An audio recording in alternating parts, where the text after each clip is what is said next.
Aujourd'hui, Artesania Sacra, qui est une entreprise très dynamique, leader en ce domaine, fabrique ses pièces comme le faisaient nos ancêtres, en faisant appel aux techniques et au savoir-faire des grands orfèvres médiévaux.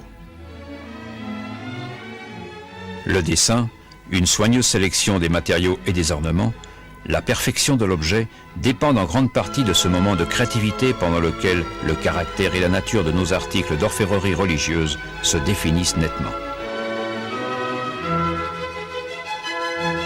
C'est pourquoi nous avons plaisir à vous montrer la fabrication complète de l'un de nos chefs-d'œuvre, le calice de Saint-Rémy.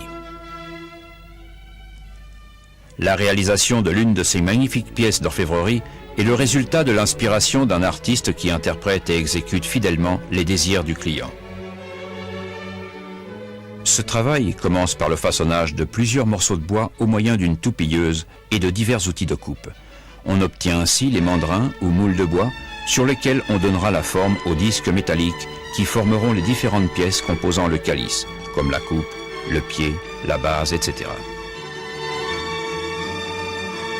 Artesania Sacra utilise toujours des métaux de première qualité, argent sterling, or, cuivre, etc., pour la fabrication de tous ces produits qui exigent une perfection impossible à obtenir avec des métaux de seconde classe.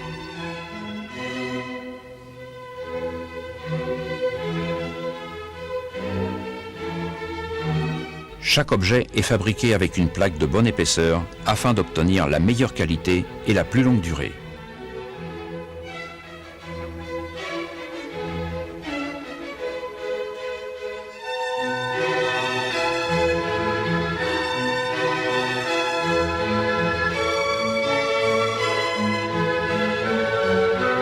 Les outils utilisés par les artisans pendant l'opération de mortaisage, mise en forme des différentes pièces, sont les mêmes depuis des siècles. Ces outils sont généralement fabriqués par les artisans eux-mêmes et correspondent aux besoins de chaque opération de mortaisage.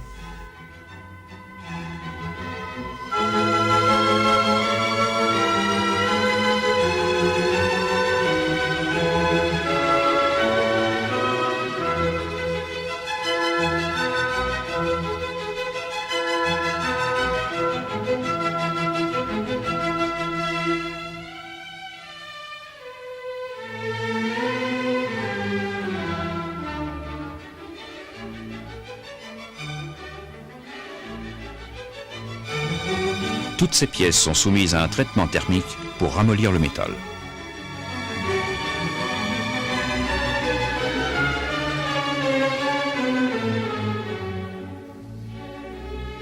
Les pièces mortaisées sont remplies d'une sorte de poix, substance composée de résine de pin, de plâtre et d'huile. Cette poix a la propriété de se ramollir jusqu'à la liquéfaction sous une certaine température. En se refroidissant, elle durcit et remplit la pièce, ce qui permet de la travailler au ciseau sans la déformer.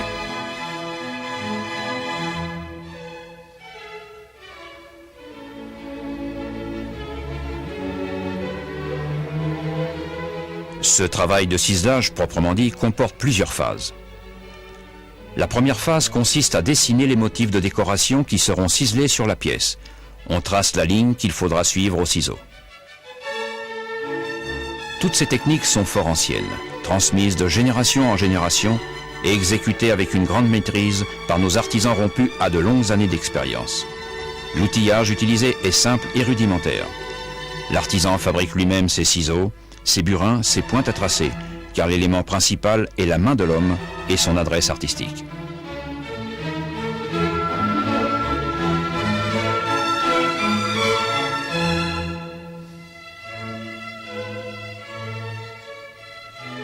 Seconde phase. On a souvent besoin de réaliser une opération appelée repoussage. On travaille la pièce de l'intérieur vers l'extérieur afin d'obtenir les grands reliefs. Troisième phase. On travaille ensuite la face extérieure de la pièce pour découper minutieusement les motifs de décoration. Cette opération s'appelle ciselage à main. Il faut remarquer que quand il s'agit de grands reliefs, il est nécessaire de réaliser des opérations de repoussage et de ciselage multiples, ce qui exige une grande habileté de la part du ciseleur.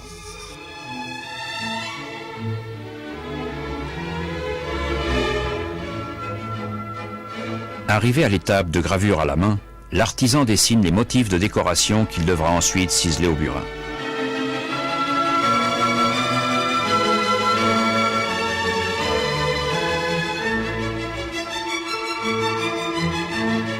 D'une main ferme et précise, il arrache à la pièce de fins copeaux d'argent jusqu'à lui donner la forme et le creux désirés et passer à l'étape suivante, l'émaillage au feu. Cette très ancienne technique nous transporte dans le passé lointain de l'Égypte des pharaons.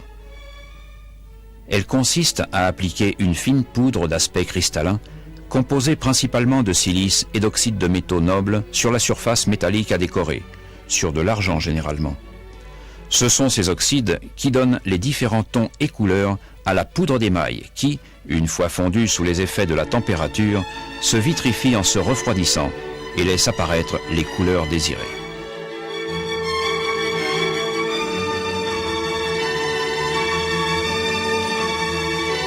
L'orfèvre réalise ensuite le découpage et l'assemblage de toutes les pièces au moyen de divers instruments tels que la scie à chantourner, les limes, burins, etc. Monte les ornements, les accessoires et enchâsse les pierres précieuses.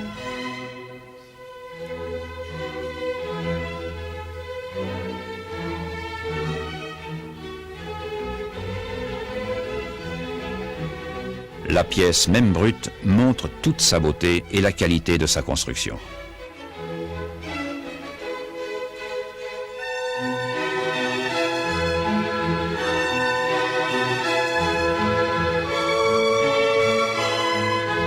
Puis l'artisan passe à la soudure au feu en utilisant un fil d'argent comme matière d'apport.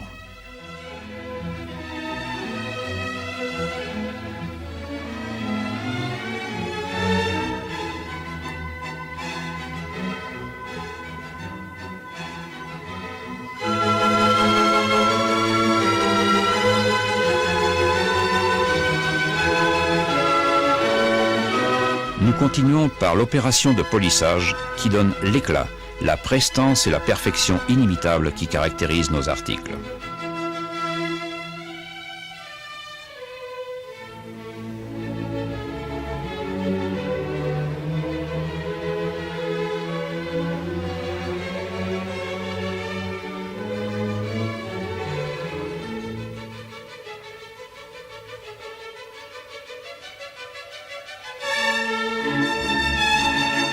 Nous terminons par le processus électrochimique qui couvre nos pièces d'un bain d'or de 24 carats sur une grande épaisseur, ce qui garantit une hygiène absolue et une grande résistance à l'usage.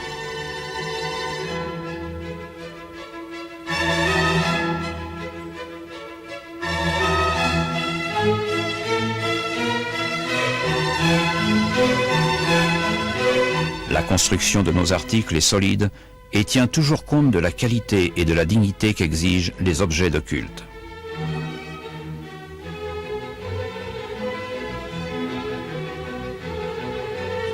Notre but n'est pas seulement de réaliser des articles de grande beauté et de haute dignité, mais aussi d'atteindre la meilleure qualité et de permettre une utilisation facile et pratique.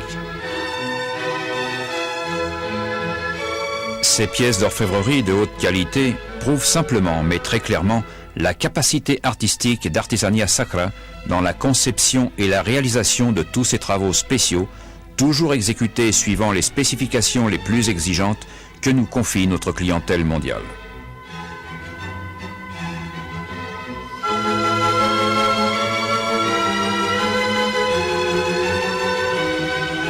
Artesania Sacra tient à vous remercier pour votre attention et l'intérêt manifesté pour nos produits et renouvelle son désir de vous offrir le meilleur service.